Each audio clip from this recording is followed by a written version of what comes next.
अस्सलामुअलैकुम। SMTV global के साथ मैं हूं सलमान इकबाल। शामिल करते हैं सबसे पहले न्यूज़ हेडलाइंस। वज़ीर आला पंजाब मरियम नवाज शरीफ की ज़ेर सदारत पंजाब काबीना का दूसरा इजलास। सूबाई काबीना का तारीख का बेहतरीन रमज़ान पैकेज पेश करने पर वज़ीर आला मरियम नवाज शरीफ को खराज तहसीन। प्राइस कंट्रोल में बेहतरी की वजह से अशिया के बेमिसाल हद तक नरख नीचे आ रहे हैं। चीफ सेक्रेटरी और इनकी टीम ज़िला इंतज़ामिया रमज़ान में बेहतरीन इक़दाम पर शाबाश की मुस्तहिक है। पूरी टीम ने रमज़ान पैकेज और प्राइस कंट्रोल के लिए तवक्कुआत से बढ़कर काम किया। अगले साल मस्तंद डाटा के साथ बेहतरीन रमज़ान पैकेज लाएंगे। सूबे में 35 लाख से ज़ायद घरानों को रमज़ान पैकेज की तरसील मुकम्मल हो चुकी है। मरियम नवाज का कहना था कि एक हफ्ते तक रमज़ान पैकेज की तरसील का अमल मुकम्मल कर लिया जाएगा। प्याज और दीगर अशिया की कीमतें तेज़ी से नीचे आ रही हैं। सूबाई काबीना ने ज़मीनी बजट 2023-24 की मंजूरी भी दे दी। सूबाई काबीना ने Punjab sales tax service act में तरामीम की मंजूरी भी दे दी। काबीना ने जुलाई ता अक्टूबर, नवंबर ता फरवरी और मार्च 2024 के बजट में की तौसी भी की। काबीना ने IMF को तसल्ली बख्श ब्रीफिंग देने पर सेक्रेटरी फाइनेंस मुजाहिद शेरदिल को सराहा। सूबाई वज़रा, चीफ सेक्रेटरी, IG और दीगर मुतल्लिका हुकाम की शिरकत।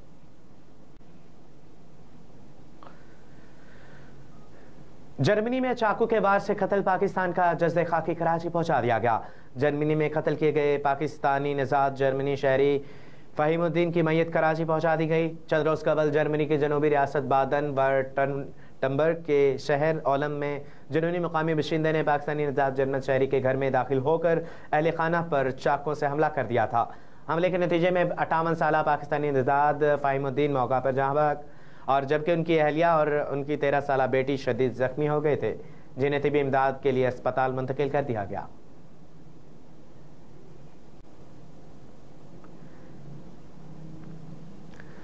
पाकिस्तान और IMF मिशन के दरमियान इक़्तिसादी और मुज़ाकरात का फाइनल राउंड आज होगा। पाकिस्तान और आलमी मालियाती फ़ंड के वफ़द के दरमियान इक़्तिसादी मुज़ाकरात का फाइनल राउंड आज होगा। ज़राए के मुताबिक IMF के सरकारी अफसरान के असासों की तफसीलात, रियल इस्टेट और मनी लॉन्ड्रिंग पर भी मुज़ाकरात शेड्यूल हैं।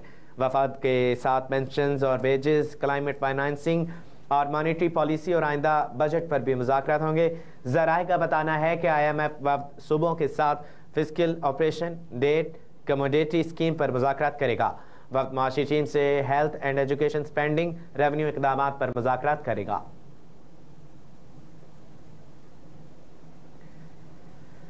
इमरान खान और तहरीक इंसाफ को अपने तर्ज सियासत और रवैये को देखने की अशद ज़रूरत है, इससे पहले कि ये वक्त हाथ से निकल जाए। अडियाला जेल में कैद तहरीक इंसाफ के बानी चेयरमैन इमरान खान का कहना है कि अमेरिका में IMF के साथ दफ्तर के सामने PTI का एहतजाज दुरुस्त था, क्योंकि IMF का कर्ज लेने से पहले मुल्क में सियासी इस्तेहकाम ज़रूरी है। PTI के इस एहतजाज में फ़ौज मुखालिफ नारों के मुतालिक जब इमरान खान से सवाल हुआ तो उन्होंने इस अमल की मजम्मत करने की बजाय कहा कि उन्हें इस बात का इल्म नहीं। खबरों के मुताबिक इमरान खान के बरअक्स PTI के मौजूदा चेयरमैन बैरिस्टर गौहर अली खान ने अमेरिका में तहरीक इंसाफ की तरफ से इस एहतजाज के मुतालिक कि इससे उनका और उनकी जमात का कोई ताल्लुक नहीं।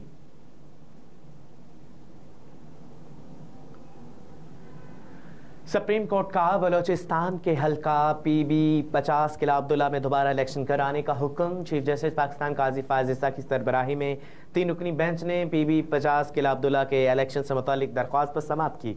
सुप्रीम कोर्ट के इलेक्शन कमीशन का सिर्फ 6 पोलिंग स्टेशन पर दोबारा वोटिंग का हुक्म कालअदम करार देते हुए कहा कि कानून के मुताबिक हल्के में दोबारा पोलिंग कराई जाए।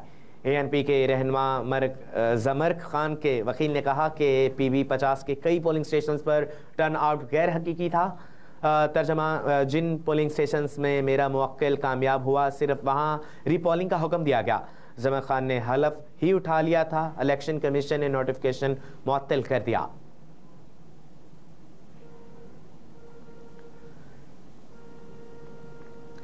गैर कानूनी मुकीम अफगानों की मुल्क बदरी के लिए ऑपरेशन का दूसरा मरहला शुरू करने का हुक्म। लाहौर वफाकी वजारत दाखिला ने पंजाब हुकूमत को 15 अप्रैल से अफगान सिटीजन कार्ड होल्डर की मुल्क बदरी के लिए ऑपरेशन का दूसरा मरहला शुरू करने का अहकाम जारी कर दिए। वफाकी सेक्रेटरी दाखिला आफ्ताब दुरानी की ज़ेर सदारत वीडियो लिंक इजलास में होम सेक्रेटरी पंजाब नूरुल अमीन समेत महकमा दाखिला के दिगर आला हुकाम ने शिरकत की। वफाकी हुकूमत की तरफ से जंग मोतबर ज़राए पंजाब को अफगान सिटीजन कार्ड होल्डर की फहरिस्तें फराहम की जाएंगी। जिन्हें पुलिस और दीगर कानून नाफिज करने वाले इदारों के साथ शेयर किया जाएगा।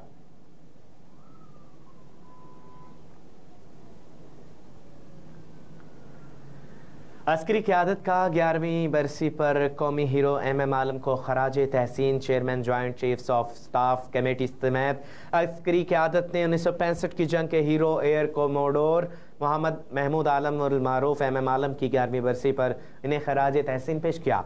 एयर कोमोडोर MM आलम ने 1965 की जंग में 7 सितंबर को 1 मिनट से भी कम वक्त में भारतीय फ़ज़ाइया के 5 जेट तैयारों को मार गिराया था।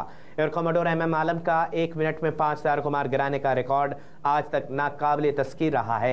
एयर कोमोडोर MM आलम ने जंग के दौरान 11 दिनों में 9 दुश्मन तैयारों को तबाह किया और 2 तैयारों को नुकसान पहुंचाया था। इस जंगी हीरो को 1965 की जंग में शानदार कारकर्दगी पर सतारे जुर्रत से नवाजा गया था। MM आलम तवील अलालत के बाद 18 मार्च 2013 को कराची में वफात पा गए थे।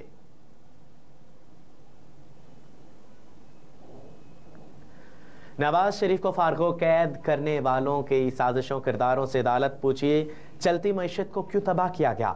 वफाकी वज़ीर दिफा ख्वाजा आसिफ ने कहा कि मुंतखब वज़ीर आज़म को ड्रामे रचा कर फारिग और कैद किया गया। नवाज शरीफ के खिलाफ साजिश में जनरल रिटायर्ड कमर जावेद बाजवा, साकिब निसार, आसिफ खोसा, लेफ्टिनेंट जनरल फैज़ अहमद हमीद और बानी पिटिया इमरान खान शामिल थे। अपने बयान में ख्वाजा आसिफ का कहना था कि अगर आप चाहते हैं नवाज शरीफ को निकालने के लिए इस्तेमाल कानून और कायदे मशरूक हो जाए तो अदालत इन तमाम साजिशों किरदारों से प्यार ही से पूछ ले कि चलती मईशत को तबाह क्यों किया गया। उन्होंने कहा कि जनरल रिटायर्ड कमर जावेद बाजवा, साकिब निसार, आसिफ खोसा, लेफ्टिनेंट जनरल फैज़ हमीद और बानी पिटिया इमरान खान इस साजिश में शामिल थे। और न्यूज़ स्टूडियो से फिल वक्त इतना ही। मज़ीद खबरों से बाखबर रहने के लिए देखते रहिए SM TV ग्लोबल और रहिए हर लम्हा बाखबर।